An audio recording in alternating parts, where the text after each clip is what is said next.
you're listening to Words About Books. It is the only podcast on the entire internet that both discusses books and does amateur true crime detective work. I am Nate, and we have a special guest here this week. It's Detective Ben. How's it going, Ben? It's going well. I've fallen down another rabbit hole of investigating an author a little too deeply. But I have reasons this time.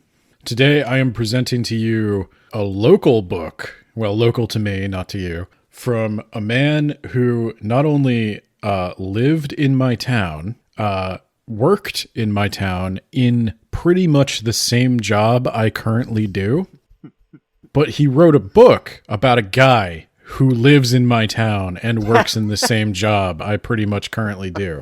The book is called Shepherd's Fall by George R. Appelt Jr. It is kind of a self-published, indie-published thing.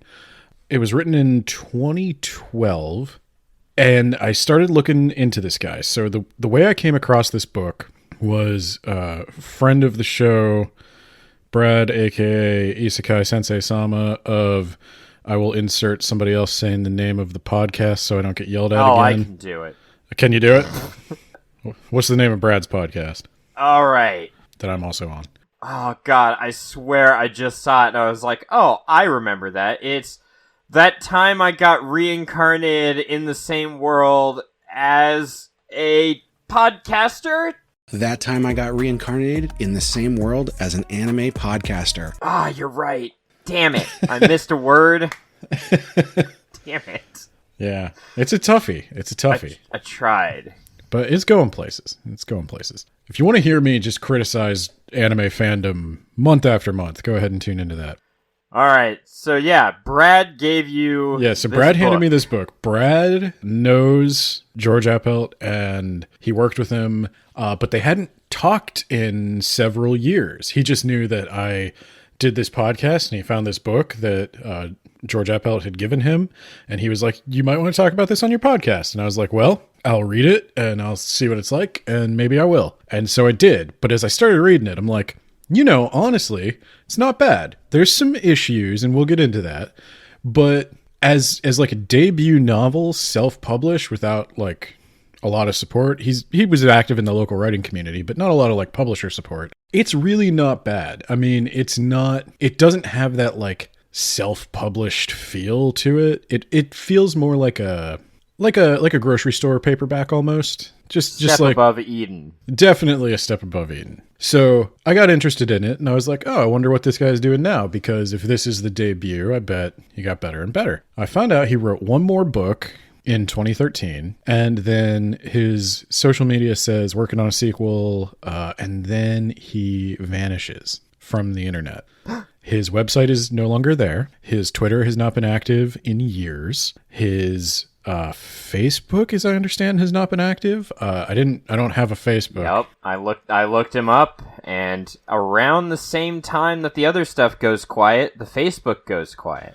Yeah, so here I am. This is the mindset you have to put yourself into.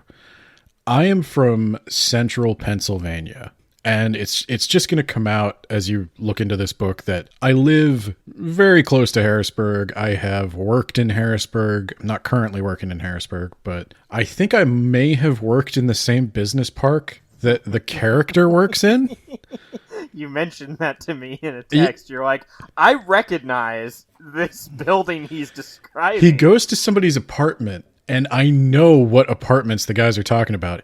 He's fictionalized it a little bit. It's a little bit more run down in his story, but I knew somebody who lived in these apartments. It's very eerie to like hear about the Susquehanna River and City Island, watching the fireworks at City Island, which these are landmarks that mean nothing to 99.9% of the world. Yeah, I don't know what either of those are. So the Colonial Park Mall, and these things don't mean anything to anyone else. Somebody speaks Pennsylvania Dutch. Did you even know that was a language? I did, but only because you told me when I went up there. Okay. I did not know prior to that.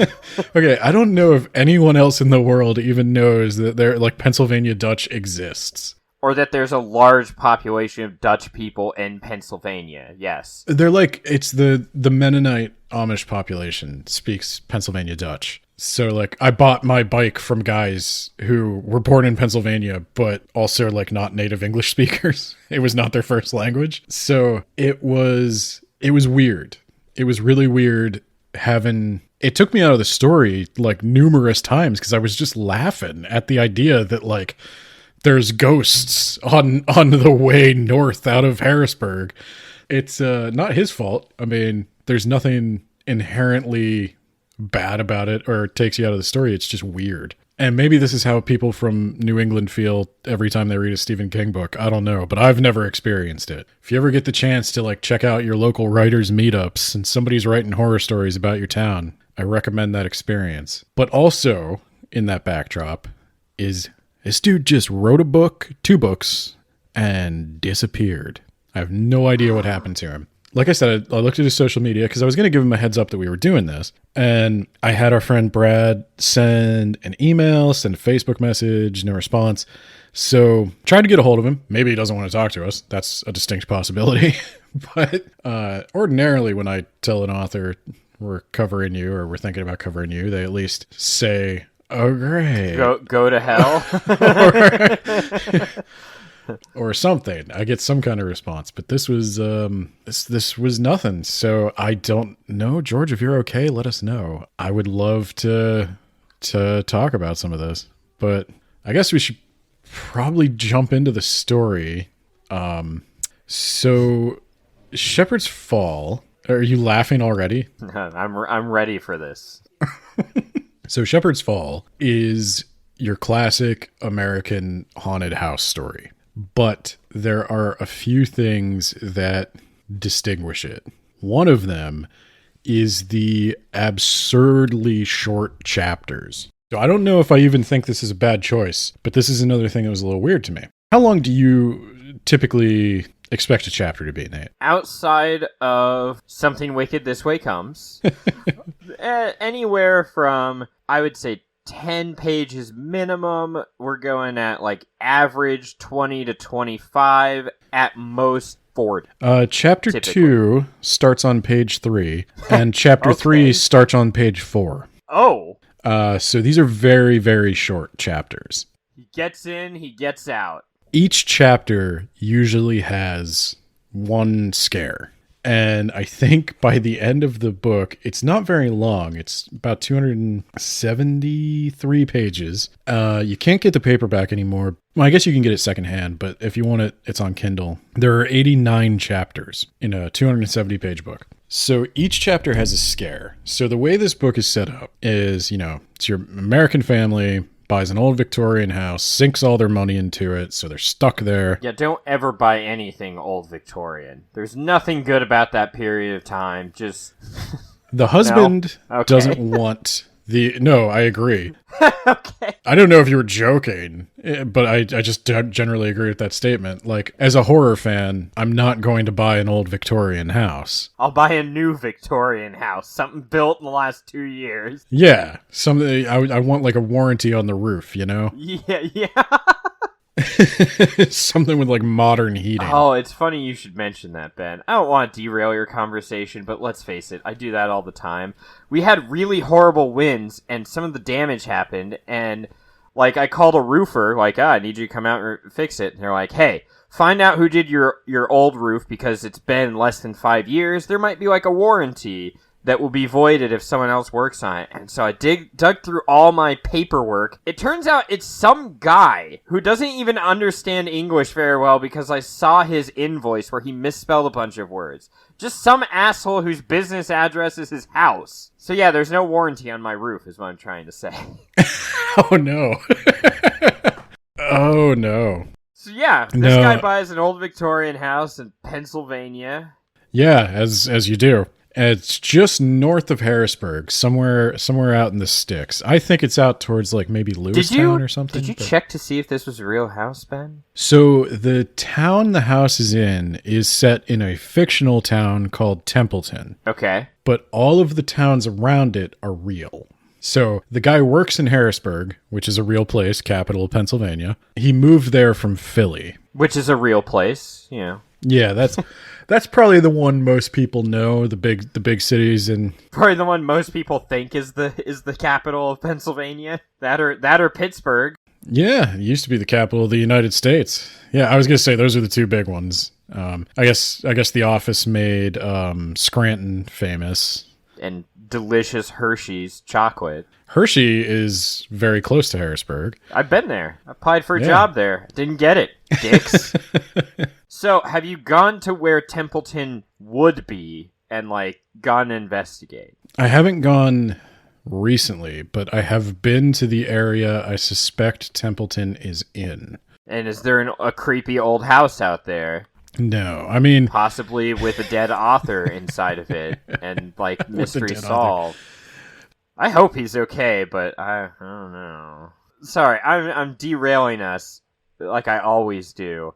I haven't gone out there. Out that way, there is some, like, mountain country, I guess. A lot of people who hunt and things like that. Raise puppy mills and... No, that's out towards Lancaster. That's the Amish. Oh, okay. No, that's the other direction.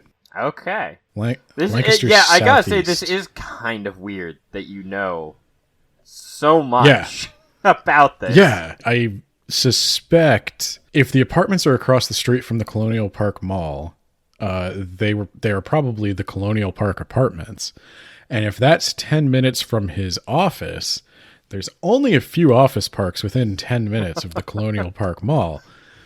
It could be a different one than the one I worked at, but at the very least, I've driven past where he thinks this is numerous times. So, avid listeners of Words About Books, let's use this to triangulate Ben's position. Let's go get him. I haven't said where I lived, but I did used to work in Harrisburg. The opening chapter goes like this. He's driving from Philly to his new house in Templeton, Pennsylvania. And as he gets close to his new house, there's an intersection. And there is a kid on a bicycle who just runs out in front of his car, smacks into the windshield, shatters his neck, blood runs all down.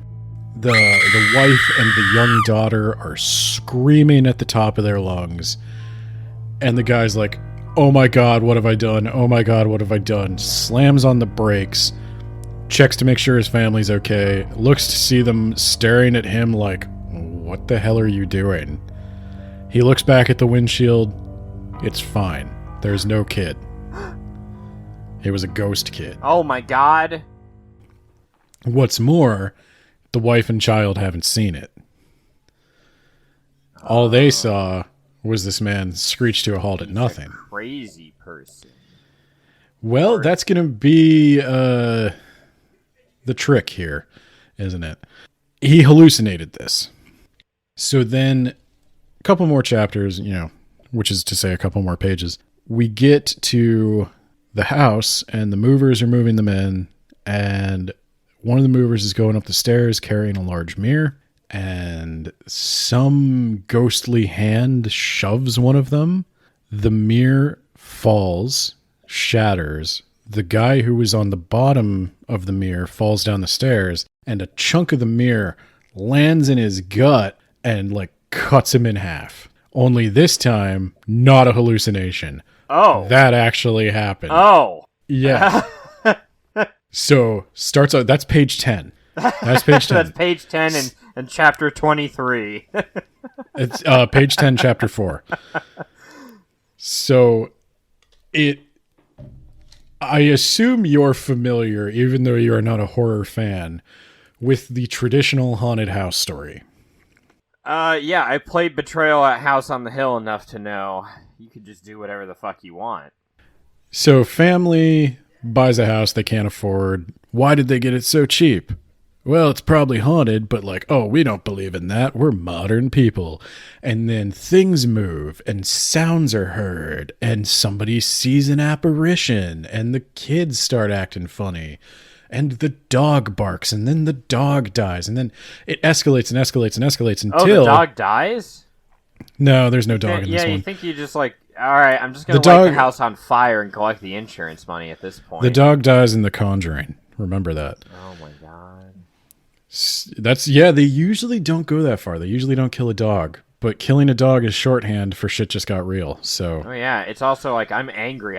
That ghost better not kill me, because then we're gonna be on the same spiritual plane, and I'm gonna fuck that ghost up. Well, my dog's gonna go after your groin while I start punching you in the eyes. That's a good plan. It's a better plan than most horror movie families have.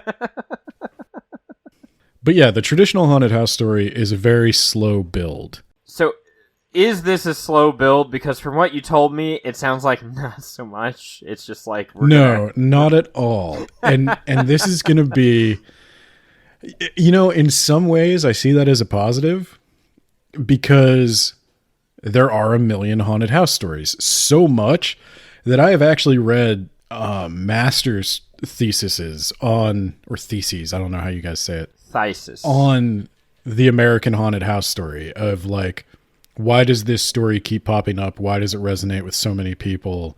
What is it actually about? And a lot of people say it's about... Are you going to answer that question? Because that you're making me think, and I don't appreciate it. And now I am wondering. It's about... Well, some people have said that it's about what it means to own a house in America. Like, it's fucking terrifying, and something will fall apart on you. Oh God. Oh, yeah. I can believe that. I feel that. How we sink all our money into it, and the financial insecurity of that, coupled with the anxiety that produces and just normal family life, what goes on behind closed doors. You never really know what happens in a neighborhood, that sort of thing. That's where the fear and the relatability of the story comes from. So you see that all the time, and it would be very easy to just retell that. But I think Appelt makes it his own, partly by using this weird pacing of everything all at once, let's go. It is both the best thing and the worst thing about the book, because you're never bored. The book remains entertaining start to finish, and pages do turn. The issue is the way he achieves this pacing, managing to have a scare every chapter for 86 chapters. Oh my God. Is that some God. Of the... Yeah, that's what I'm saying. Some of the scares have to be kind of an ass pull. Like, some of the scares are hallucinations. I'd say roughly 50% of the scares are hallucinations. He's a crazy person. Well, and that's the issue. Instead of escalating to a point where like, okay, well now all the characters are dead because the ghosts went ape shit day one, and we're, whoops. Ghosts are killing one person a day.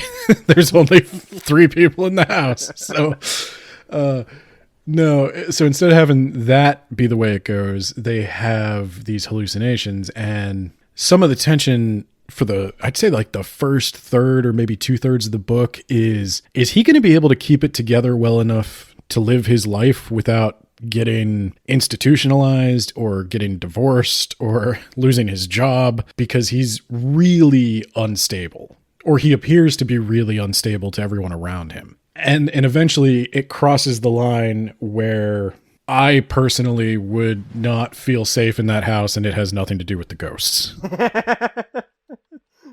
Like if you were the person living with this man, you would be in pretty legitimate fear of your life. But I'll talk a little bit more about how this escalates. So the house affects the 3 people living in it differently. So we've got main character Will, who is a software developer who just got hired to be a project manager of a new project in Harrisburg. And did he just move, and does he have a podcast? Holy shit.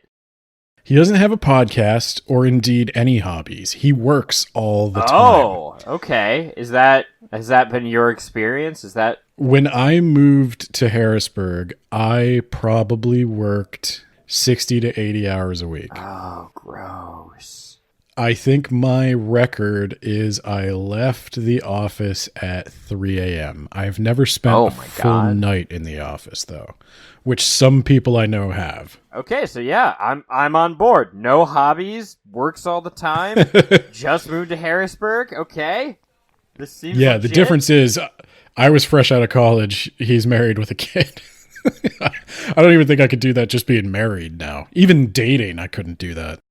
If you have anything in your life, you can't do that, which is why the divorce rate at that particular company was a little high. Ooh. Yeah. Ooh. I knew a lot of people who got divorced. That's sad. Yeah.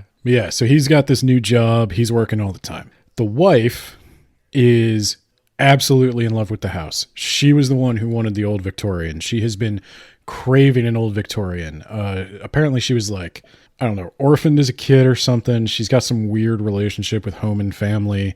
And this is the first house where she's ever felt at home. And she's just really, really weirdly attached to the house. Perhaps a little too attached to the house. Like after they watch a man get cut in half and the ambulance takes him away and they have to scrub the blood off the floor and everything, the husband says, I feel somewhat understandably, I don't know if I could sleep here tonight. And she says, oh, it's fine. It's going to be fine. We can't let this ruin it for us. Yeah. And I was like, I that might ruin it for me, actually. If I watched a man get eviscerated on my floor on move-in day, I mean, call me superstitious, I guess. That's bad luck. Not only did he break a mirror, he was eviscerated by it. That's voodoo shit.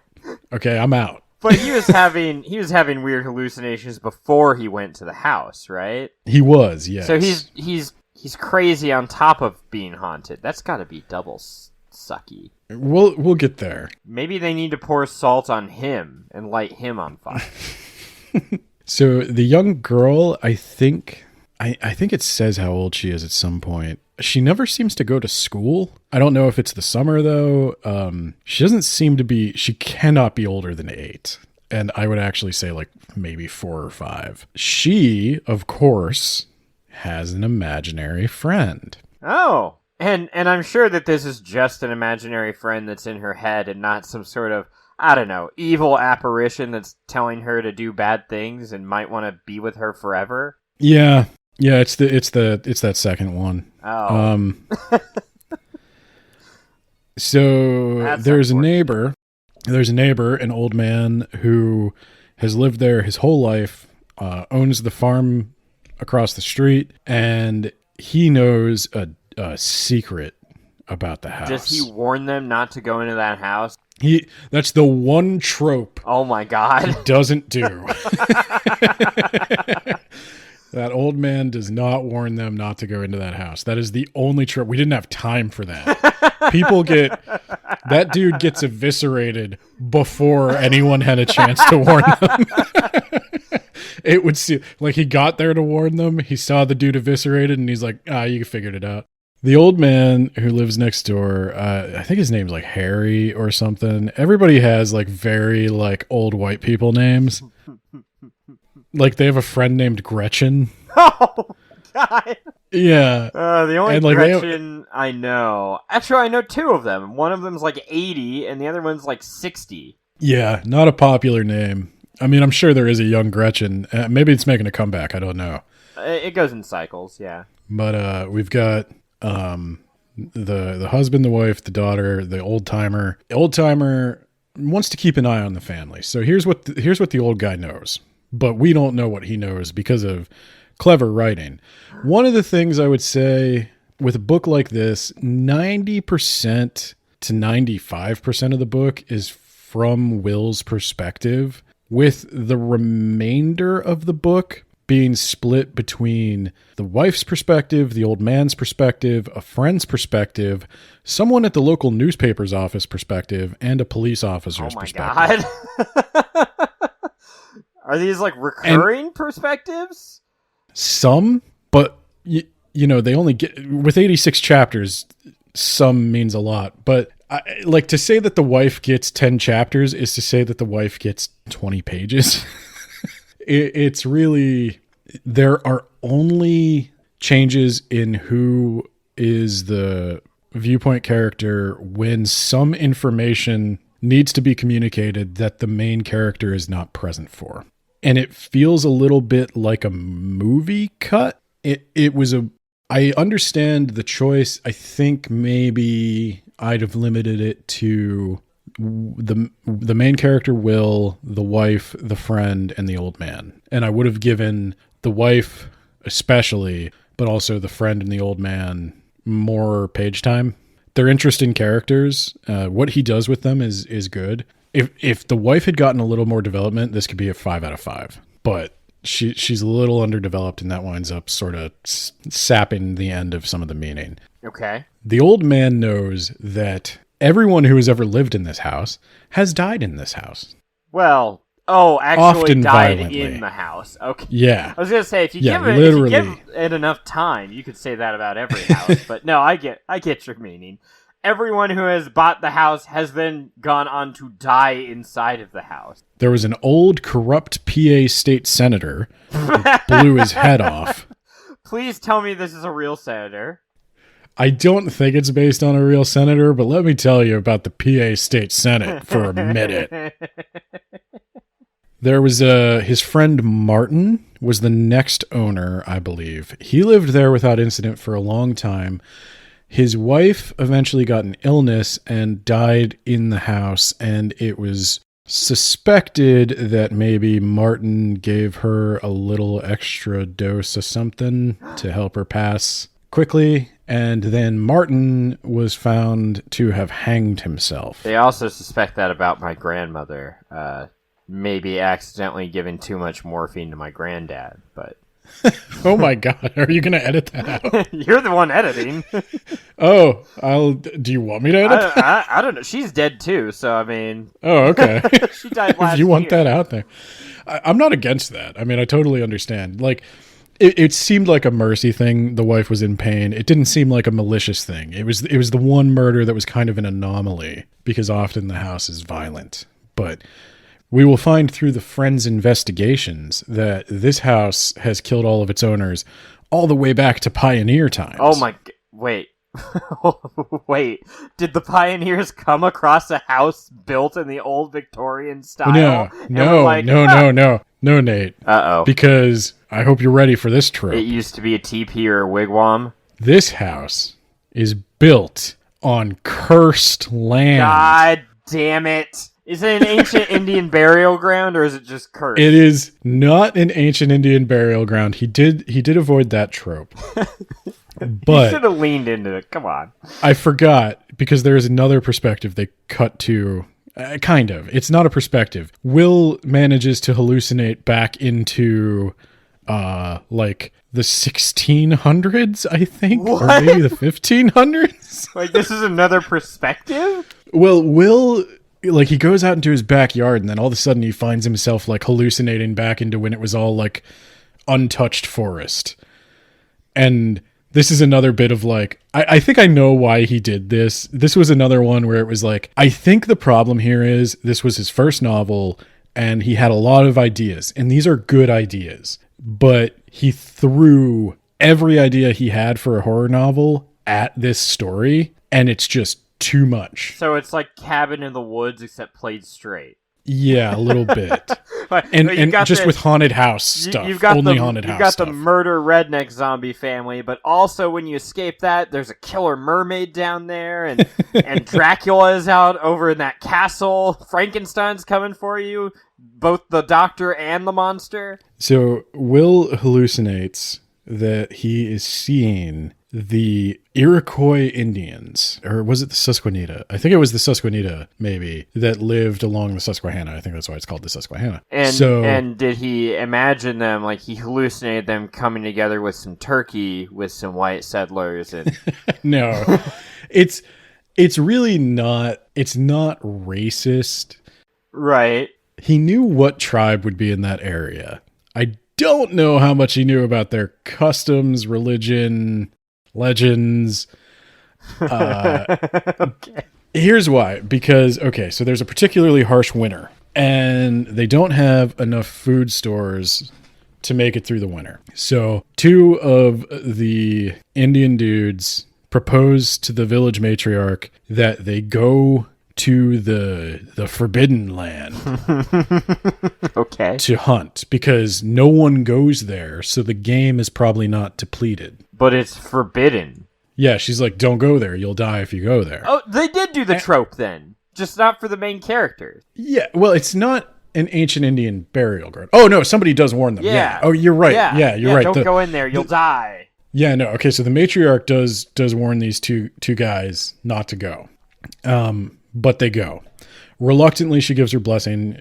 Politics, that this either needed a lot more development or it needed to be cut. This is going to be my judgment on the American Indian native portion of the book. Is how long is this portion? It comes and goes.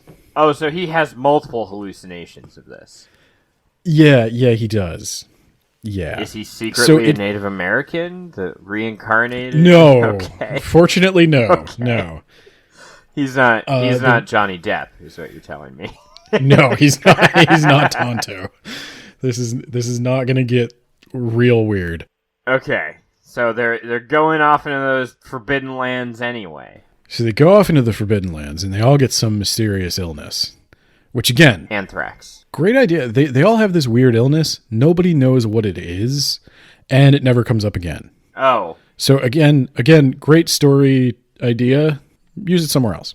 They eventually, like, the area gets in their head and their hunting party turns on each other and they kill each other. Okay. There's some argument that bursts out. And people are way angrier than they would normally be. And they wind up, like, fighting to the death. It turns into a huge brawl, and they all die. This is a lot like my erotic story, except replace angrier with, like, hornier. And, like... Okay. I like where that's going. All right, go on. So he sees all that, and one of the women who is with the hunting party, like, speaks directly to Will, and is like, get out! So he's seeing these Indians, and so he starts researching Indians at work. Of course, he's researching. Okay, it's another trope. What is a bagul? What is a bagul? So he's trying to look up what a bagul is, but that's when another plot element walks in, which is Carrie. Now, Carrie is a hot lady. Like, is this intentionally named after the Stephen King? No, it's spelled different. Okay, all right. So Carrie's a hot lady. Is she a succubus, Ben? She's not. Well, okay. Maybe. So I you don't weren't know. kidding when he just threw everything. Like, this is Cabin in the Woods, but like when you escape one, you're just gonna get another.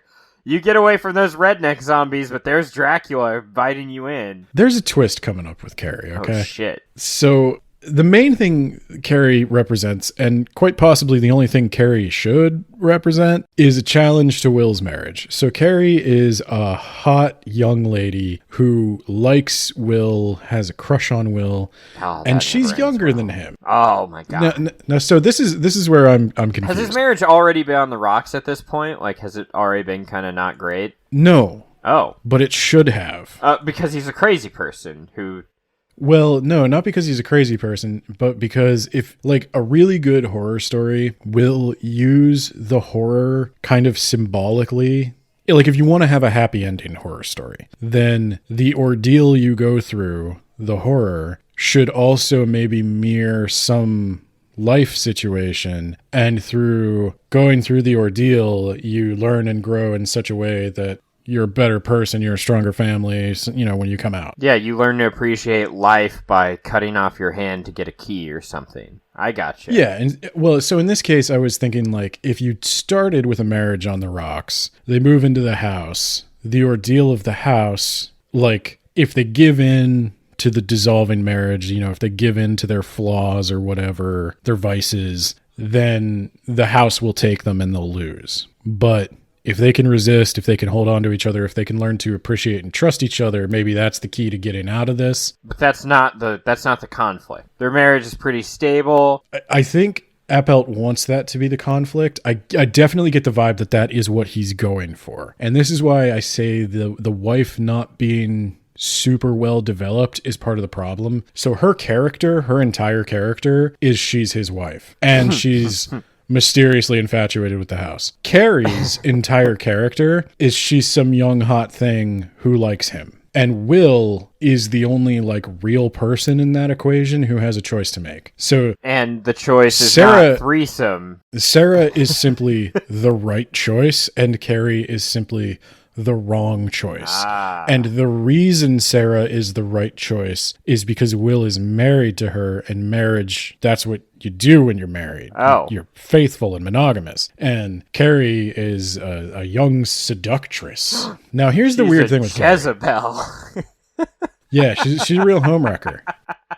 So here's the weird thing with Carrie, right? So Carrie is described as being younger than Will, like earlier in her career. Nice, maybe some red hair. She does have red hair. Oh my god. Oh god, dude, don't make this. Okay, so yeah, she's your type. Sarah's blonde, so I already know which way you went. Carrie is younger in her career. So Carrie used to work with Will in Philadelphia. Carrie moved out to Harrisburg, and then the company Carrie works for was looking for somebody to manage this project. Essentially, they were looking for somebody to be Carrie's boss, right? And she suggested Will. And like, I don't know if you can do that. So wait, like, back up. She got to suggest her own boss? Is that what you said? Yeah. Oh, okay. Yeah, I've never heard of that. No, she that was one weird thing with Carrie. I've only ever been able to recommend at my level or lower. Yeah. So this is a real small company. So maybe that's a thing. Like maybe they needed somebody who was like, I don't know. They're like, we need a senior. We're really struggling here, and we need to just get. And if I was like, yeah, I know a senior engineer, my old boss, he'd probably like to be my boss again. Because I'm a young hot thing. Yeah, we're going to do some inappropriate stuff. And it's inappropriate because he's married, and also he would be my boss. So again, I was kind of wondering, like, she's from Will's perspective, she's kind of throwing herself at him. And I was wondering if it was going to be a thing where it was like Will maybe is reading it wrong, and it looks like she's throwing herself at him because it's from his distorted perspective. Yeah, because he's a crazy person who routinely hallucinates shit. Yeah, that's the thing. So I'm like, is maybe he just imagining that she's into him and she's not, and he's misreading this? So that's the weird thing with Carrie. Carrie's challenging his marriage. She's kind of like innocuous through most of the book. Like she makes up little shit to like be around him more, and she seems flirty, but nothing really crosses a line until like way later. I'm curious to know, Ben, are you going to get to how she crosses a line? Because it sounds like it's going to go from 0 to 10 pretty fucking quick. Yeah, no, it does. Like, you're like, hey, you want to go out for lunch? You know, just as, like, coworkers. He's like, okay, so, and then they show up and she's just nude. Like, it's not quite that bad. It's not quite that bad, but this is... Okay, so I'll tell you the Carrie arc real quick. Yes. So Carrie, she suggests him for the job. She also picked out the house for him. Oh. He doesn't know that yet. Oh. He doesn't know that. She suggested a realtor to him, but she told that realtor to show him that house. Knowing that it would trap his wife. Yes. Oh my god. So she's the real villain. She's among them, yes. among the many, okay. And she is doing a lot of stuff, like she's very like praising him a lot, and she wears real tight fitting clothes, which I don't know if that really counts as like being flirtatious. No. I would think not. Because the only way would be like if she's intentionally like bending over to like show off. And so there's a little bit of that, and so that was where I couldn't tell, like, is she really doing that on purpose? Yeah, or is it's just, one of those like, things where it's like you're a crazy person, dude. She's yeah, like well, so she just then likes she comes wearing in those clothes. So then she comes in and she's like, and this is where Will is a dumb idiot. So she comes into Will's office and she's like, I was gonna say, "Hey, sugar daddy."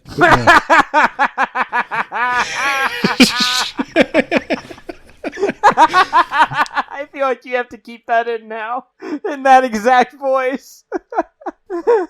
No, she comes in and she's like, "My monitor is on the fritz." I remember that. I remember that exact line because I've never heard anyone in real life say "on the That fritz." sounds like something I would say. Yeah. And you'd be like, "Where did you come from?" Yeah, that's why I could not pinpoint the year, much like I could not pinpoint the year you were born.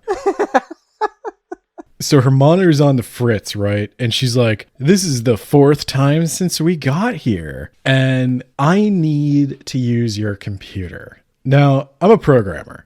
She needs to use his computer to work on the website they're making. Now, my thing is, like, if you're a programmer, you will probably understand that no two programmers have like exactly the same setup. Like, we all prefer different things. Like, a very simple example is like, I like my Visual Studio in dark mode. Maybe you like your Visual Studio in light mode. I have a bunch of these little like plugins I use. Maybe you have different plugins. Maybe I use a particular GUI to check in my code. Maybe you use terminal commands. Like, Is that what you call it? You call it a GUI? GUI, yeah. Huh. Okay.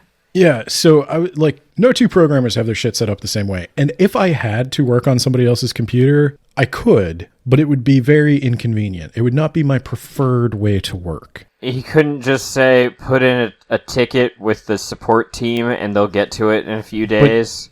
Nate, this is the 4th time. He couldn't just give her his monitor, but like keep his computer? That's what I was thinking. Why don't you just give her your monitor? Because he goes, "Okay, no, you can sit here and I'll work on my laptop." And I was like, "Well, man, if you got a laptop, just give her the monitor." Yeah.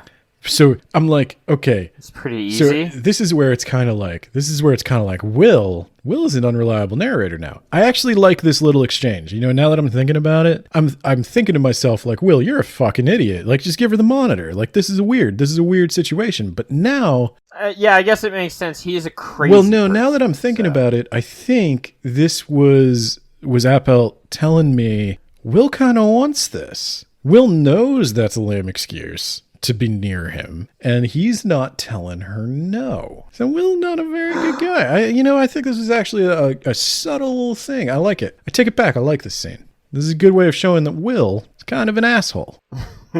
Dumbass. No, I don't think he's a dumbass. I don't think this is showing Will being a dumbass. I wouldn't have liked it if it was just Will being dumb.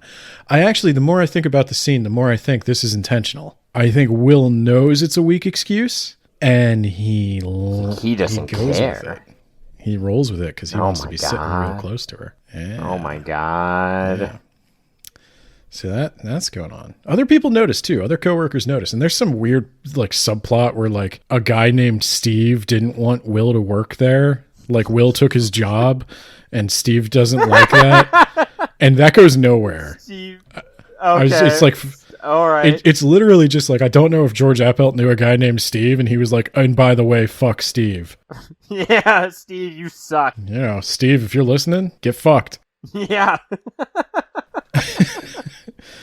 You know who you are, Steve. But no, so one day Sarah will go out of town, and Carrie's going to be like, you should come by my apartment and we should celebrate, just me and you. And then he's like, well, she's out of town. Why don't we come back to my house? Oh, no, this is the other weird thing. They've kissed. Like, one night after like they released the software product, she just fucking kisses him. So it's already cheating. It's right? just not like... Right? Okay, so this was going to be my next point. Was like the book presents this as long as they don't like fuck, as long as there's no penetration, he has not cheated. Like as long as they, not how that as long works. as he has not biblically entered her. Biblically. then it's all good. It's all fair. He's because he literally says something like, if I go in there, this is after he's kissed her like twice. If I go in there, then I'm gonna go in. He's like, if I go in there, I might do something I can't take back. You already And I was like, did. you already did. Twice. What are you talking about? So I think there might be a slight value difference there. Yeah, if I kissed another woman, I think my wife would murder me. Yeah, that would kind of be the end for me too. Yeah. I think Now, if we kissed Ben, I think my wife would just be like, yeah. my that wife makes would take sense. pictures. So. Yeah. I think there's the like, I would know you wouldn't enjoy it factor.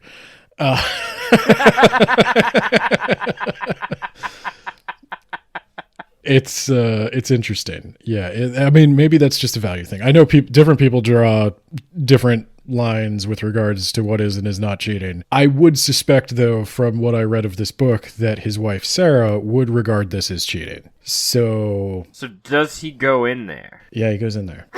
But he doesn't do it. But he doesn't get biblical. He doesn't get biblical with her. She tries to get biblical with him, and he shoves her away. And he's like, no. She falls. Take your hands she off. falls. Two hands, and she is like, we only use our you mouth. will rue the day. Oh my god. She doesn't say those exact words, but it's very like that. Oh, I was hoping, like, suddenly her face darkens, the lights darken, and just like it's her glowing red face, like, you will rue the day, sir. But I think we got to backtrack a little. Okay. I'm liking this so far. So that's one thread. That's the marriage thread. So Sarah's thread is she's a sculptor. Sarah, she is a professional sculptor. She displays her sculptures in galleries in Philadelphia. All I can think of is Squidward.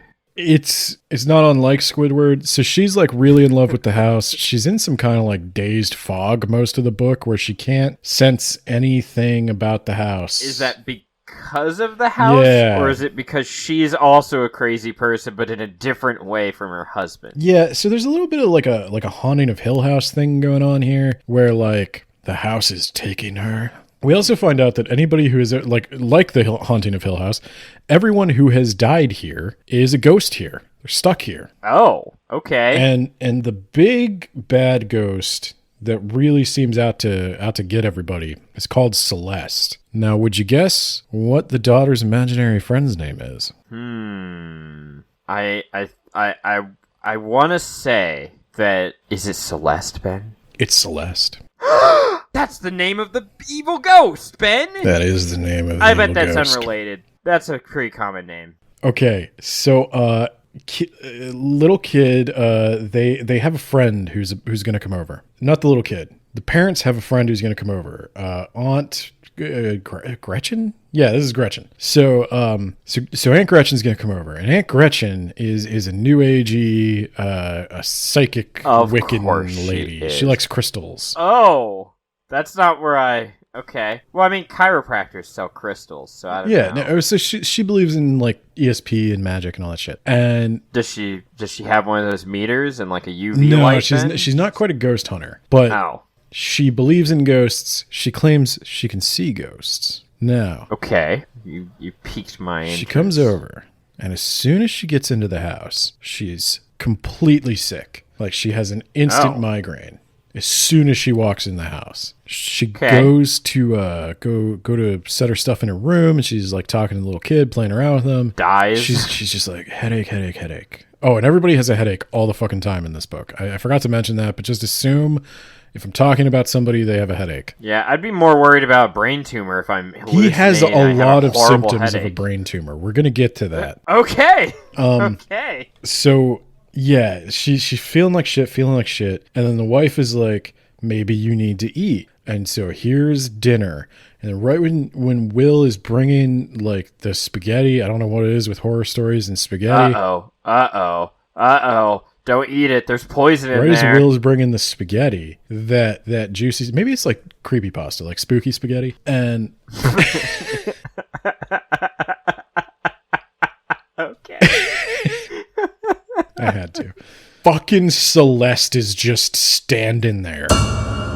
What? Yeah, she's just standing there, and Will sees it, and Gretchen sees it, and But no one else. there's no one else is in the room. Oh. So Will sees it, and Gretchen sees it, and Celeste is like coming at Will, and Gretchen starts casting spells like a white mage.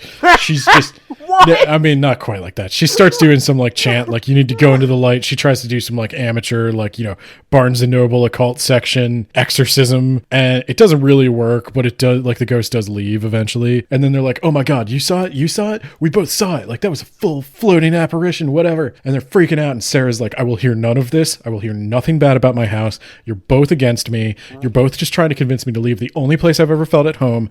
You're assholes. I'm going to bed. And then she goes to bed. And then he's like, all right, I'm going to go make out with my hot coworker. This is getting nowhere. Gretchen, you want to come with and bring my son, and like we can just burn the house down? It's a daughter, but okay.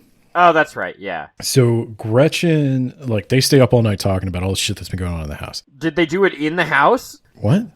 Did they talk about all the creepy shit while they were in the house that the creepy shit was happening in? Oh, I forgot to mention, by the way, the old guy, in an attempt to like keep an eye on things, has volunteered to help Will with some of the fixing up around the house that the house needs. The house needs a lot of work. And so... Well, yeah, you bought an old Victorian for next to nothing. He's helping him with a lot of like the carpentry and stuff. He's showing Will... Foundation's probably made of stone, idiot. Well, You know how much stone foundations are going to cost? They do some of that, actually. Fucking 5 figures easy, buddy. We're talking like half of $100,000, right? So Easy. while we're fixing up the house, he's taken Will to the hardware store, to the lumber yard, teaching him all the manly arts that as a... Manly art. Yes, the arts that as a white-collar, soft-handed computer professional...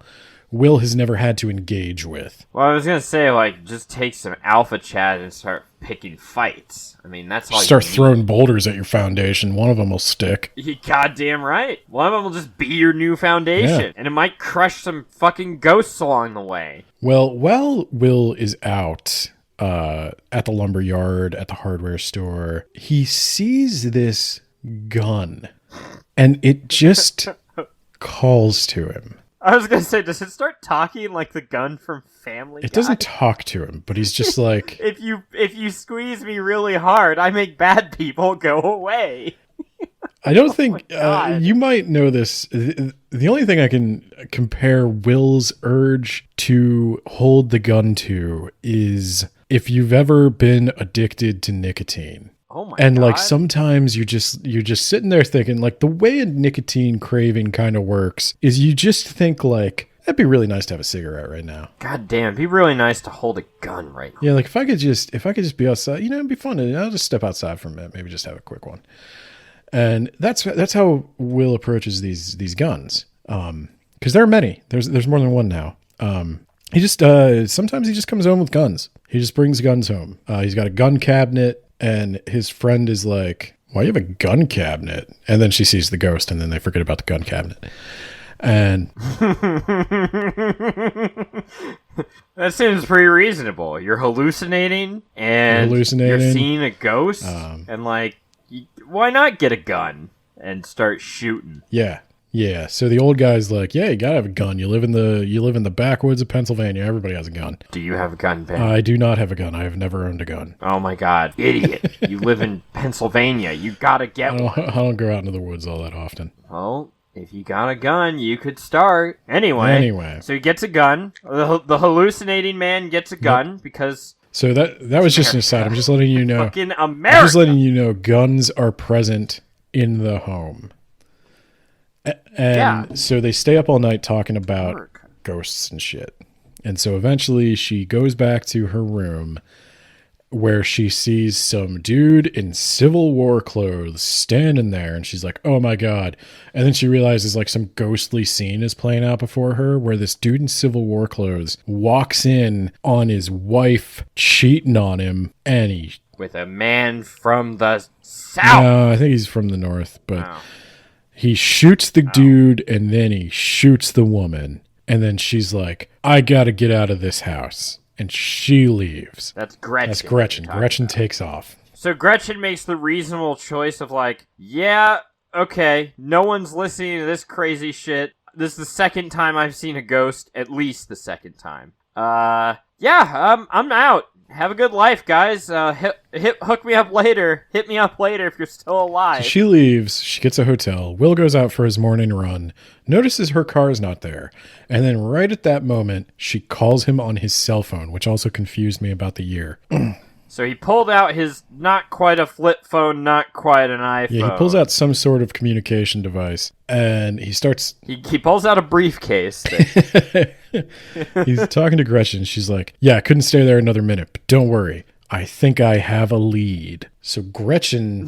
Now you can continue to stay there. Like, fuck you, Will. No, she does say, like, you guys should come back to Philadelphia with me. And they're like, no. No, we've got to see this to the end. So Gretchen's going to go do a research montage. I would like you to just rapid fire, like, where would you go if it's maybe the year 2000 to do a research montage? So you got to go to the public library. Wrong. Okay. All right. You got to go to a university Wrong. Computer lab. Okay. A university library, Wrong. Perhaps. Some sort of like county treasury or something with like historical records. Wrong. Fuck, man. I don't know. Where do you go? So I love that the first place multiple people have chosen to go in this story to research this property is the local newspaper office. Like, they literally go to the offices of the local newspaper to ask if they know if they have any stuff on the house. They don't go to the library, which would have microfiche. The library has the historical archive of the newspaper, right? Yeah, they don't go there. Yeah. They go to the office of the local newspaper, and this is. Could be real. That wouldn't have ever crossed my mind once. No, I would never have even thought to do that. And I never would have thought to do that because it's a stupid thing to do. So she gets there and I'm like, all right, okay, maybe it's just a weird thing. Maybe they're going to call attention to the fact that it's a weird thing. Because somebody goes... It actually turns out to be the most reasonable thing so she could have possibly done. So there's a small town newspaper which 3 people work at, which doesn't sound right. And they send it off to like Lancaster to be printed, which also doesn't sound right. But that's just a little... That doesn't sound right. Inside we have our own paper that we print here in-house. It's weird. So there's 3 people that work at this newspaper, which doesn't seem like enough people to make a newspaper. I mean, each one of them has to write like multiple pages a day. Budget cuts really hit this newspaper Well, hard. it's like 2 of the employees are like the guy who owns it and his wife, and then this lady. And so I'm like, don't have a newspaper then. Just I was gonna say there might not be enough happening to have a newspaper. Yeah. Maybe you just subscribe to like the Harrisburg Times or whatever, and you don't bother with the newspaper of this tiny town. So one of the things she suggests is like, you might have to go to like the county courthouse if you want to look up like property records, like who owned it, when, and whatnot, which is obvious to anyone who's ever had to register their shit with the county courthouse. But anyway, she might actually be able to help this lady though. You know why she might be able to help this lady, Nate? Because the previous owner came in here asking the same question. And they remember that because these are the only people who are ever insane enough to go to the fucking local paper to get this information. No, they get people coming in off the street to the offices of the local paper all the time. That's not why she remembers it. She remembers it because it was weird and she thought she might do a story on it. And then he died. The end. Yeah, he died and she stopped looking into it. That is literally what she says. He died, and I thought that just wasn't newsworthy enough, okay? Local man saves 3 turtles, that's a story I can print. A house that's killing people? Get fucked! In Pennsylvania, it's actually legal to take 2 red slider turtles out of a body of water each day. Why? Why do I know that? Why? Just why? It's just... There's a lot of whys. We have what you might call a surplus of turtles. I'm not trying to brag, okay? I'm just saying. Anywho, Gretchen has the documents now. This is how this goes. She's got the documents. She has proof. All the proof she needs now to Now hold on. Before you say anything else, do the documents mysteriously disappear? No. Oh my god. Okay, so she's got something real this time instead She's got of something like... real. It's sitting in her car. It's sitting right next to her in her car. And whatever is in this folder, this is going to be enough to convince... this is going to be enough to convince Gretchen to get out of this house. Or not Gretchen. This is going I don't like Gretchen. This is going to be enough to convince Sarah to get out of this house. For sure. There's no way Sarah could say no to this. There's no way. Is that Celeste in the road? And then she swerves. and she swerves and she hits a ditch. And the car crumples and crushes her ankle. And the ditch catches fire. It does. She smells gas.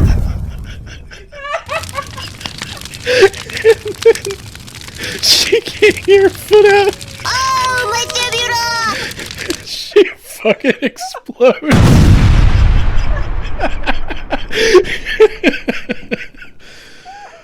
Oh god, yeah, no, she's dead though. She is actually dead. Oh, so the next chapter is them coming back from her funeral, and they're like, "Oh, that was a nice service." Oh, that was a good one though. Why did they swerve? Like, oh, is that Celeste in the road? I'm just gonna, like, speed up. Try to really take him out. This is where, like, the mother, the daughter, and the father needed their relationships to be really developed to make this story like a 5 out of 5. If we had really connected the metaphor of the house trying to, like, take families and trick people into turning on each other and kill, because what we find out is, like, everybody who lives in this house, like, the soldier killed his cheating wife, and we'll find out the Martin killed his dying wife, and the Native Americans, they killed each other. And so there's something in this house that turns people against one another. Is it because Will's wife is being completely unreasonable? Well, so that's the problem, is with her being so taken with the house and so kind of like spacey for so much of the book, it doesn't give her a lot of room to really, like, it doesn't give her a lot of agency. It doesn't give, like, their marriage is just it's a moral choice for Will, when I think it would be stronger if it was a moral choice for the both of them and they came together as people. Well, how do you know that she wasn't having struggles of cheating on Will with the house? Yeah, that's right. You don't know that. You don't know that she had to resist some pretty powerful urges for that house, Ben. You know, let's sprint to the finish. Okay. I want to talk about some conclusions here after that. All right, yeah, let's conclude. I need to know the conclusion of the "You'll rue the day that you didn't stick it in me, Will. Okay. I'm coming to get ya." Okay, sprint to the finish. So, Does she also go up the stairs and she's never heard from again? no. Okay. Lay it Kinda on me. wish she Let's had. do it. So, we're back. We're back at the she's cooking spaghetti too. Was spaghetti the same was there God. 2 spaghetti meals in this book? I don't know. I might have made up Yes. one of them might not have been spaghetti, but this one is definitely Well, now you have to go reread This it. one is definitely Find out. spaghetti, okay? Oh, God. That's the only thing Is it she knows how to drug make. spaghetti? If a woman ever makes you spaghetti, just run, okay? My wife makes spaghetti all the time. My wife almost exclusively makes spaghetti. Yikes. Okay, Yeah. well, I'm a goner. Yeah, no, you're already dead. I'm having nice this knowing podcast you. with a ghost. I haven't seen you in person in many years, so Yeah, that's true. Shit, man. I might be Bruce Willis at the end of Sixth you got Sense. much Spoilers. better audio quality than most EVPs. Okay, I keep the EVPs, Executive Vice Presidents. Excellent. setting the stage. Will has just shoved Carrie away. He's backing towards the door saying, I'm sorry, I can't do this. And she's like, You don't even care about me. Mouths only. You just use me as a prop. Here I am throwing myself at you, and you just get to leave. You just get to leave thinking you're the better man because you didn't cheat. Well, fuck you, Will. Fuck you, and you will rue the day you crossed me. You will rue the day you crossed Carrie, no last name given. Maybe last name given, I wasn't paying attention. And Will was like, I need to turn in that we need to fire her at once. So he backs away. She's like, then just get out. And she throws a plate or something, or like a glass. Might have been a glass. She's pretty drunk. And the glass smashes, and he's like, you know what? You're right. You're angry. I understand that. And I'm going to give you some space. And I'm going to go. And then he takes off. And he goes back to the house. And he's like, well, I just fucked up. Oopsies. I just fucked up hardcore. I'm probably going to lose my job. And whoopsie doodle. He gets a phone call, but the line is all staticky. And it's like... Because it was a landline? It is a landline. And okay. And he's like, hello? And it's like... Will Shepard, I need to speak to you. I have important information. Will? Oh my god, is that a ditch that's on fire? Ah! Gretchen. We should meet 6 a.m. or 8 a.m. or tomorrow morning. We should meet tomorrow morning. And Okay, 8 a.m. It's a date. And then, so Will goes to sleep, excited for what the morrow will bring. So, now the story is told from the perspective of the newspaper lady. 'Twas her that called Will, and she's a ghost? Not yet. And she is like, okay, I did all this research. He's got to know about this house. I'm just going to give him the shit, and I'm done with it. Someone smell gas? I'm done with it. I'm just going to give him these newspapers, and I'm done with it. She's walking past just stacks and stacks of dry paper and old furniture and curtains made of asbestos. And then all of a sudden she does start to... Someone smell She a does fire? start to smell smoke. God damn it. And oh my god, the whole thing went up in flames so very fast. It was a huge fire hazard. This was actually foreshadowed. Really well. It's surprising. Like the first time Gretchen was in there, they talk about how cluttered it is, and she's like, "Oh, we're just a shitty little newspaper." But he did actually describe like when she makes that call to Will and she walks in there, you're like, "Oh, this place is going up in smoke." It was actually really well done. And so it lights on fire, right? And she remembers like the air that I can breathe is going to be towards the floor. So she gets down. She's like, I got to think. You got to think whatever your name is. I forget. And she's like, the window. So she goes for the window and she lifts it up and she doesn't know if she could get out. She's lifting. Cut to Will. Will's just driving, he's taking his little time, and he's stopping at every stop sign, waving children along, letting people pass. It's going great for Will. He's finally going to find out what's wrong with his house. He's in a perfect mood. He even stopped for coffee. He got one for a newspaper lady as well. And then he gets there, and the whole place is on fire. And there's a bunch of firemen, and he's like, God damn it, I need to get in there. There's I have an appointment with somebody in there. and he... I can't be late. She's expecting me. So, oh god, I need to change positions for this scene. So Will runs up to the fireman. He's like, I gotta get in there. And he's like, nobody is going in there. He's like, but there was a lady in there. Did she get out? He's like, cannot talk to you about this shit right now. Yeah, we're in the middle of fighting a fire, dude. And then he hears, Will Shepherd, is that you? And he's like, yes, it's the lady. And she's like covered in soot and she's like coughing. He's like, we got to get you medical attention. She's like, there's no time. I feel like if I don't tell you right now, I won't be able to tell you. Okay, so what does she tell him? Okay, so we find out that Gretchen, what Gretchen knew, the smoking gun, or car in this case, was that the house was previously owned by Howard Friedman. That's Sarah's maiden name. Sarah's great-grandfather owned the house. Oh my He god. was the asshole state senator. Oh my god. I kind of remember you talking about it. And she hands Will the documents and he's like, he goes,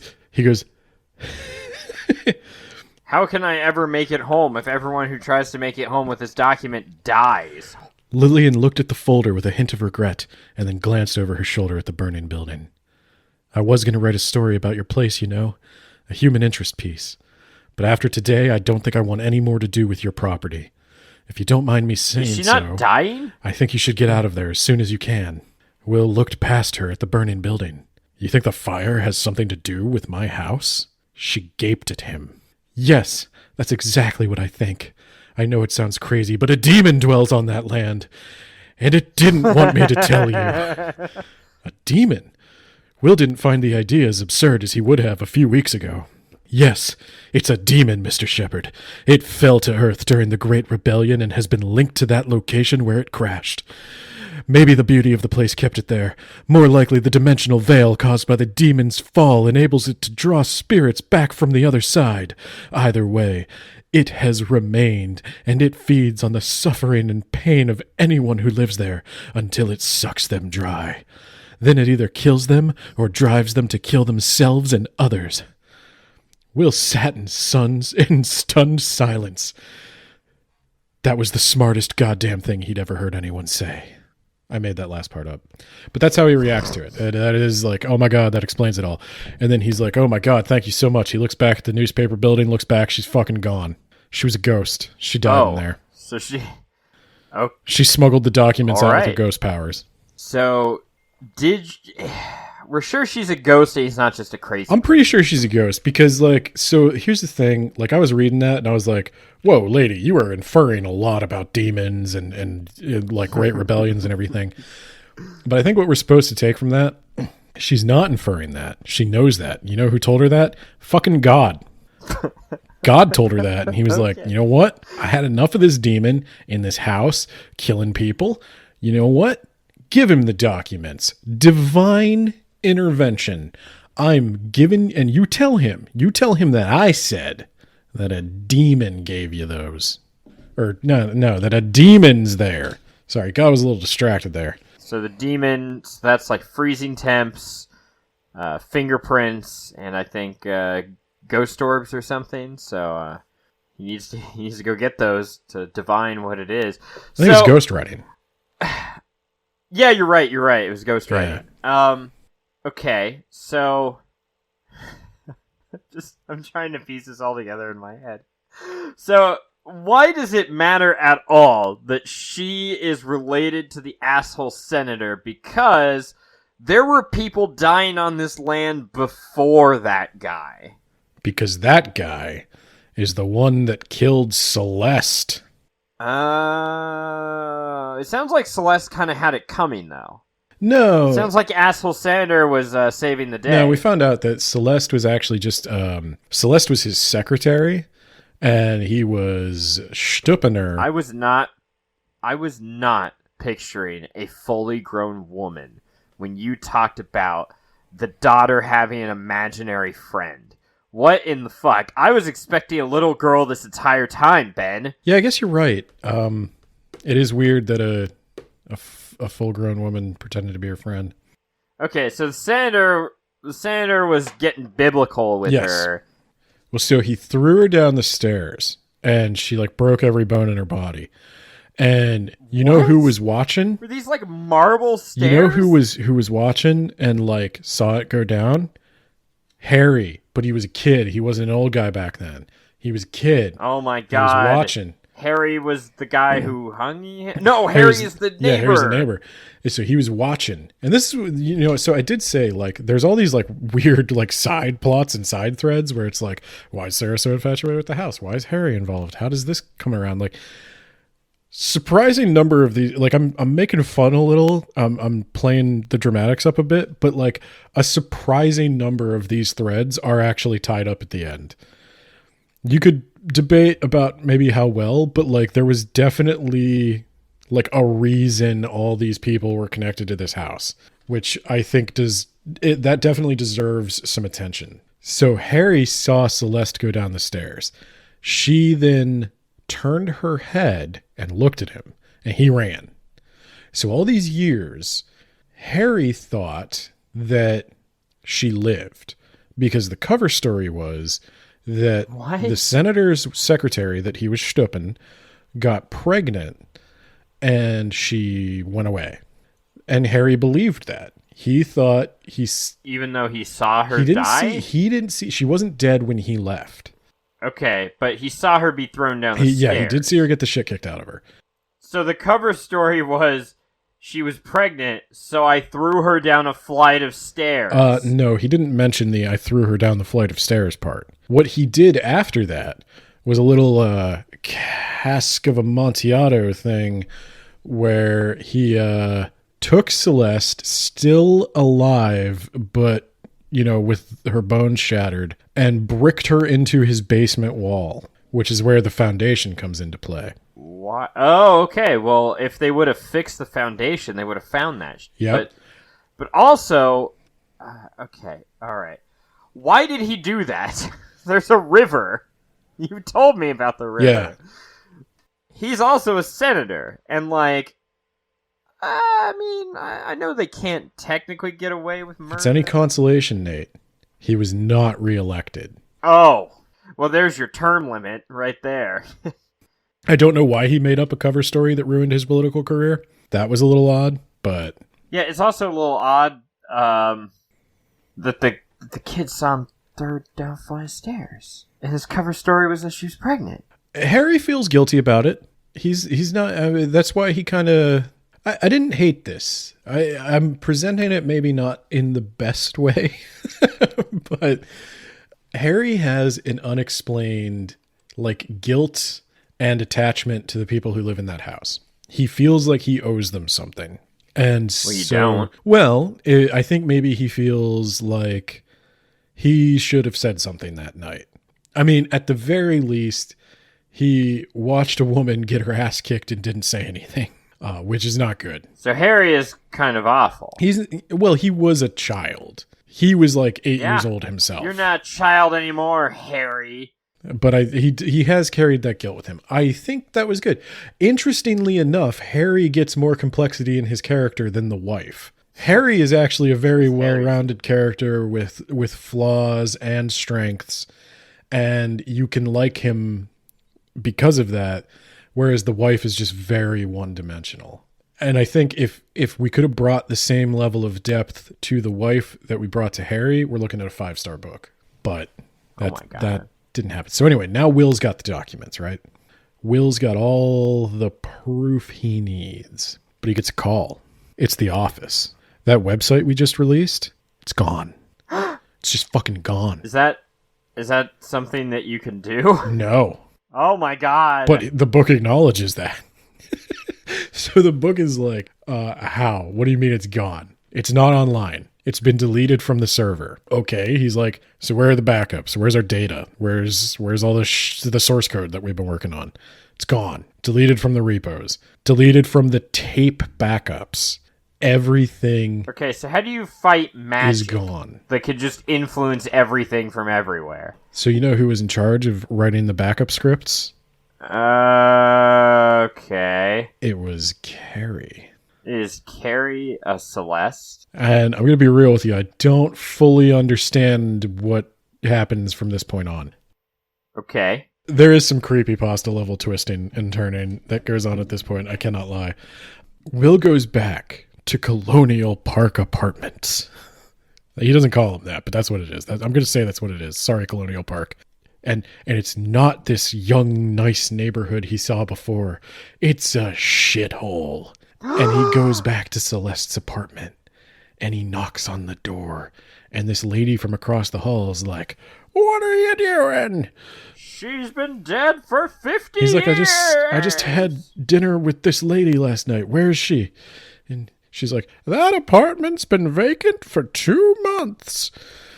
And he forces his way in, and all the shit's gone. Like nothing was even there. It was a ghost dinner, Nate. It was ghost spaghetti. Right. It was literal creepy pasta. Spooky spaghetti. And I forgot to mention, on his way to Carrie's house, the guy who owns the company was like, "You just couldn't resist fucking her, could you?" Because he knows. He knows what Will did. He's like, "You pissed her off, and now she ruined my company." And then he kicks Will's ass. He tackles Will in the parking lot and punches him repeatedly in the head. Oh, okay. And then So that's assault and battery and possibly attempted murder? yeah, and then he fires Will and he tells him to get him the fuck off his property, and the security guards actually come and they take the guy who was beating him away. Yeah, no shit. He's like, "Why are you carrying me away? He's the one you should be arrested." I didn't do nothing. And so I thought this was a murder. that happens. Yeah. I didn't hear no bell. I didn't hear no. That's Will. I'm not a chump. No, but so Will got his ass kicked, which is satisfying in some ways. So then he finds out Carrie was like maybe a ghost, I guess. And You guess? Do we actually know? well, it's complicated because like she had a job and presumably like a social security number. People knew who she was. Yeah, and like everybody knew her. He's beaten up because of Yeah, her. she So like went a bunch of places. She might be a zombie. I'll get there. oh, So hang on, Chief. Okay. So one of the things Will saw in her apartment was a picture of her as a child, and she had a twin. This is a whole other novel. I don't even like this. This is a whole other novel. So What? she had a twin, right? And she and her twin. This is foreshadowed a little bit. Her uncle was Martin, and they used to visit him at his house. Now, Harry did mention Martin used to have his niece and nephew over to play, so that was foreshadowed. That was good. But that Carrie was the daughter, and her brother maybe died in the house, and because they were twins, she felt his death or something. Anyway, so then Carrie was later sexually assaulted in a separate incident in Philadelphia. And was it by a house? Like, did an old I don't Victorian know. house So jump her? at some point, Will was like, Carrie carries a gun. And Will's like, "Oh my." A ghost gun? No, well, maybe. And Will's like, "Why are you packing heat?" And even though he's been buying mysterious guns this whole time. And she's like, Has he been buying more than one? oh yeah, he got more than one. He got a cabinet full. And then Will is so Will like asks Carrie, why you have this gun? And she's like, "Well, I got attacked in Philadelphia, and now, she makes it sound like she's got some, PTSD from the event. And she just cannot let that happen again. So she carries a gun now, but she didn't survive. Like, she was killed that night, but then the house brought her back. Huh? What? Yeah, I kind of lost Why? the thread there. I Because her twin died in the house? I don't know. Yeah, it's not really clear. Carrie's kind of in and out when she's talking about that. She's like simultaneously being possessed by the house. This is the shit hits the fan moment of the haunted house story, right? The wife and the daughter are in Philadelphia at one of the wife's statue showings. So Will goes back to the house, right? And he tells Harry, he's like, we got to solve this. So they go back in the house, he goes back in the house and he starts seeing ghosts. He sees ghosts fucking everywhere. And he starts blasting them with a shotgun. And he's like, and then it causes the ghosts to like dissipate into mist for like a second, but then they come back and they blast them again. So these punks, Yes. I don't know if they wanted money or they wanted something more sexual. Wow. But it's a lucky thing I had my pieces. Your pieces. My guns. Oh. Anyway, I started blasting. Bang! Wow. Bang! Blasting him, and just shooting the shit out of his house. So I'm like, well, I don't know how this is going to get resolved, but this is the end now. We're definitely at the end because this is going to be difficult. Because there's no way you could, like, a rational person would have to commit this guy. This is going to be difficult to explain. You might be going to jail now. So, I mean, I guess you're allowed to shoot your own house. Are you? I don't know, actually. No, I think because you're discharging a gun in city limits. He's shooting all these ghosts, and he gets out and he's talking to Harry, and he's like, Harry, we got to fix this, and we're going to find Celeste, and we're going to beat her up. I mean, we're going to smack her corpse around or something, because, like, she's behind all of this. But she's not, because it's a demon. And there's a Lutheran priest involved. Wait, hold on. He thinks... Okay, so you're talking... So he thinks Carrie is behind Celeste. He thinks Celeste is behind Carrie. Okay. This was all a scheme to get his family That's what I thought into this house because Sarah is the granddaughter of the senator that killed Celeste. So she wants to punish the senator's family. And she waited 2 generations. So she didn't get the guy that actually killed her. Well, no, because he killed himself in the house, too. He blew his head off in the house. Mission accomplished. Like, problem solved. You won. Yeah, it's a little vague. Also, keep in mind, there's a demon. I thought the demon was Celeste. No, well, the demon is, like, sponsoring Celeste. Oh my god, there's a fucking third monster. It kind of gets a little hairy at the end. So there's a demon, right? And so the daughter and the wife are in Philadelphia, but then they see Gretchen's ghost, and she says, Will's in trouble. You gotta get back to the house. Which and then the wife is like, don't talk to me. You're against me. I'm done. She goes to bed. I don't know why. Why would Gretchen be? I don't know why Gretchen would tell them that. Because why would she want him to go to the house? So here's the thing, because like Gretchen tells them that, but like right now, Will and Harry are looking for Celeste's body, and yeah, they may be being stalked by a demon, but I don't know what Sarah's going to do about that. And also, Will is hallucinating, like Will is tripping balls, and he's just blasting holes into his house with a shotgun right and left, and that doesn't seem like the best environment to raise a child. So you should probably maybe not go back right now. Give him a little space to work this out. See what happens. Let him take his antipsychotics. Yeah. But so he's blasting away, and him and Harry are like digging up the basement now, trying to find the body, but they don't know it's in the wall. Harry figures that out because the foundation was shaky and there was mold coming through. And yeah, so what? It was foundation repair that saved the day. Easily $50,000. Easily $50,000. Well, we're going to get to why that doesn't matter here in a second. So anyway, the wife and the daughter come back, but guess who's waiting for him there? Carrie. Celeste. And she's packing heat, as we discussed. So she's got a gun. But she's a ghost, so who cares? She's not a ghost. She's like a zombie. I don't know what she is. She's a physical thing with a gun. Either way, she's got a very real gun.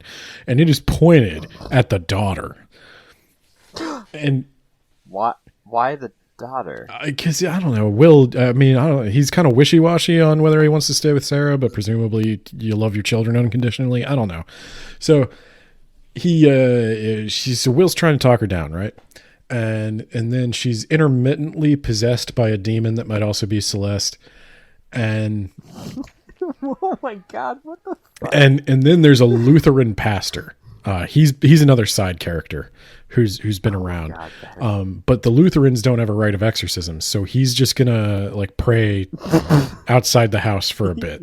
He's really he's gonna send his thoughts and prayers and just hope for the best. He is sending his thoughts and prayers and hoping for the best. But he's sending them real hard. He's like, God, I feel like this is one of those times we might need you. There's a demon here. That's kind of like your thing. Okay. And God's like, all right, I'll tag in. Apparently, literally no one in my house has ever thought of doing that before. Apparently no one ever thought of praying to God for relief from the ghosts and the demon. And okay, and that works. Oh no, it does like crit damage or something. And then yada yada. Will takes a bullet for Sarah, and he commits to it. Yeah, he commits. That's the symbolic act. So he symbolically commits to her by getting shot, I assume, to death. No. To save the marriage. Passes through the shoulder, misses his heart and lungs. Oh, okay. Thank God there are no major arteries in your shoulder. That'd be embarrassing. No, and Sarah, so Sarah's holding Will. Will's bleeding out. The house is on fire now. Of course it's because God and the of course it's on well, God fire. and the devil are fighting in there, so collateral damage, and the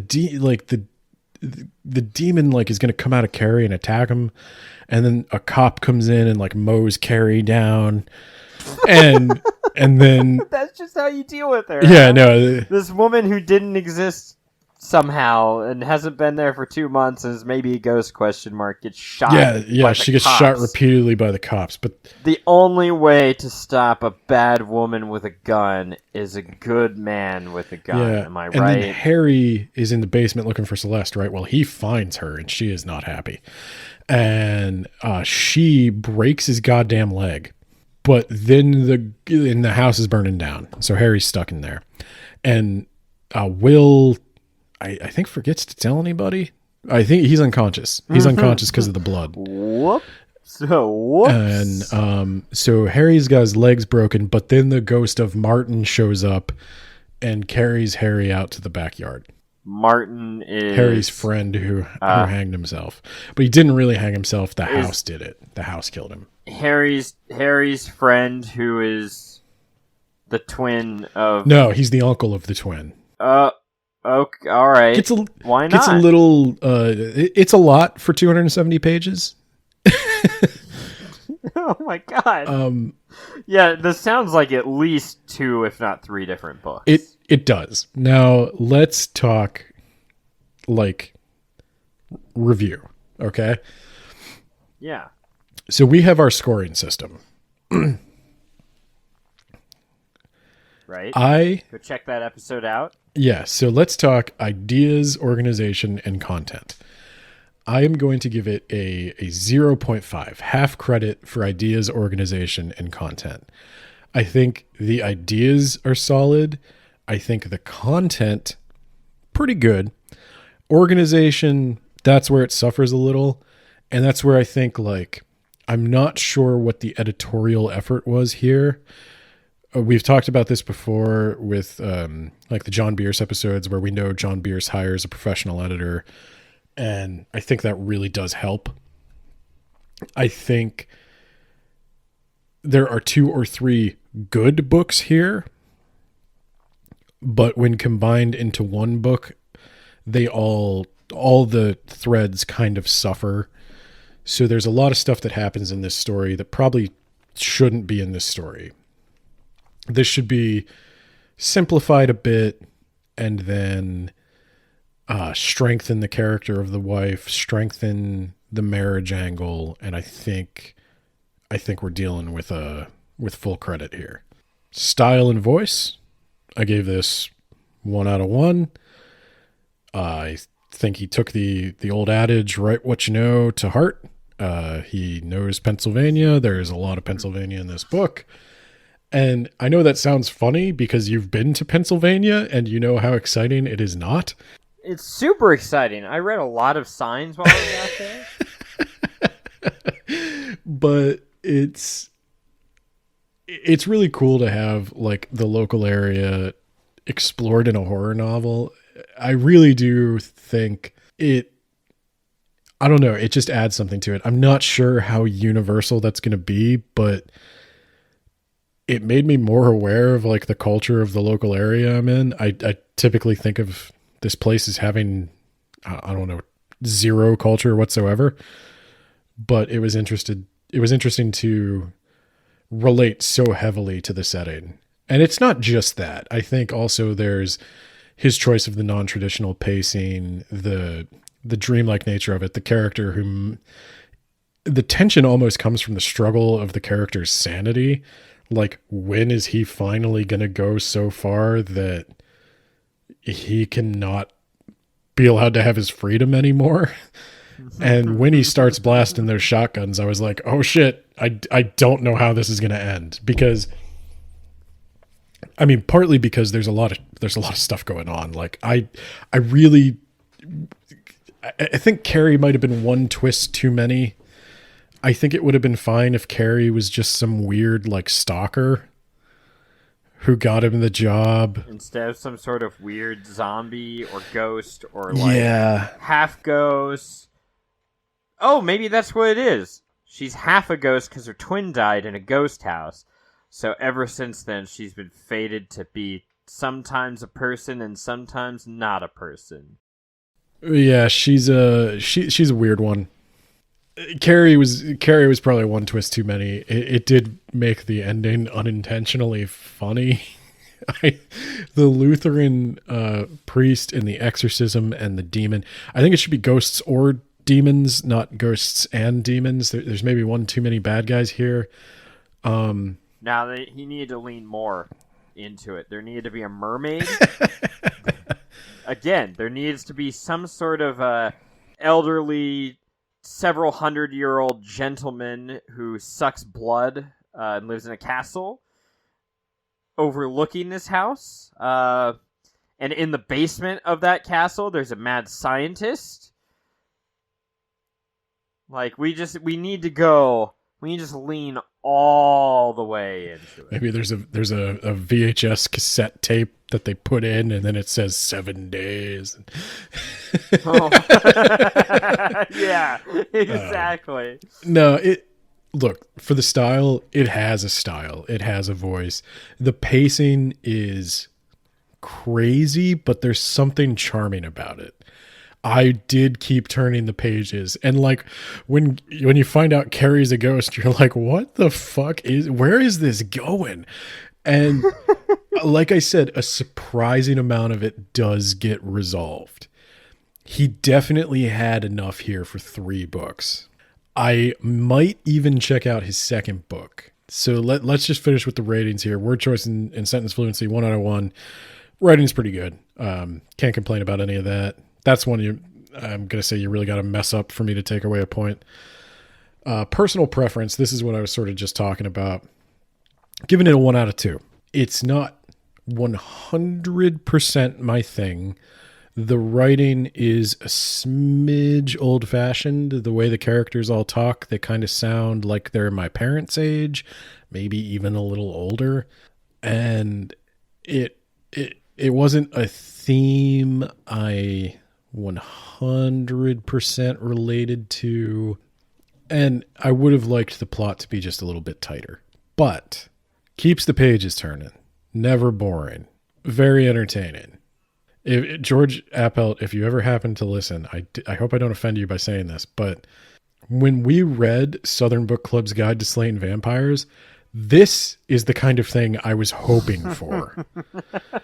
This sounds a lot better. Yeah, this is fun.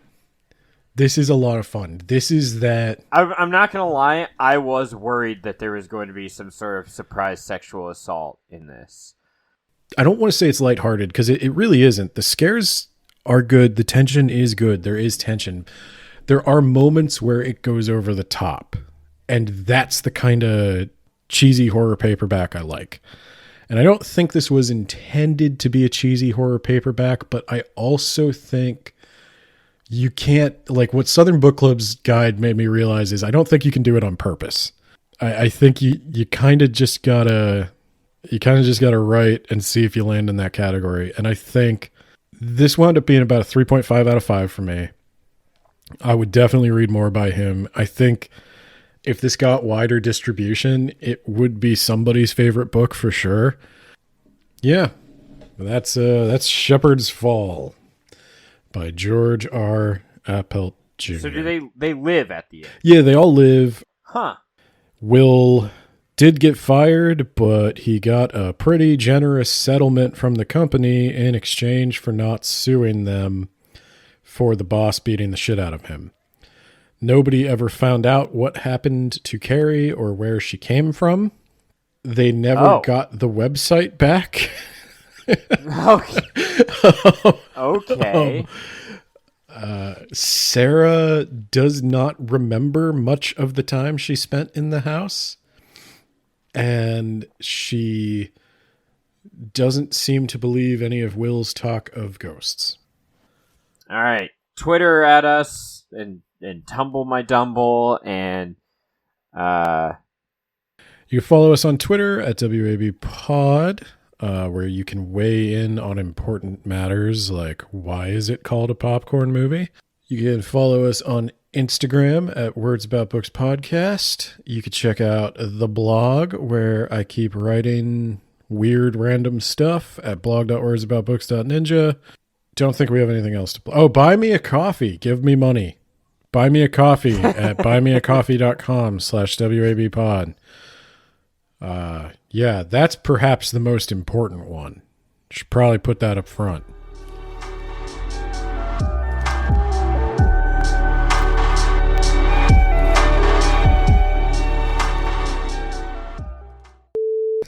don't use your attic for storage, guys. You'll get some sort of creepy haunting of your house. You just use it for the ventilation and nothing else. Maybe it's a okay? Pennsylvania thing. maybe we use attics more efficiently.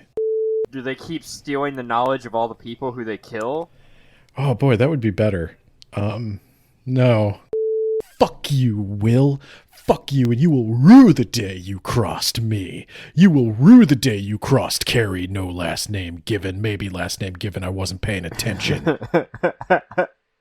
and Will was like, hey, I need to turn in that we need to fire her I am at once. acting shy.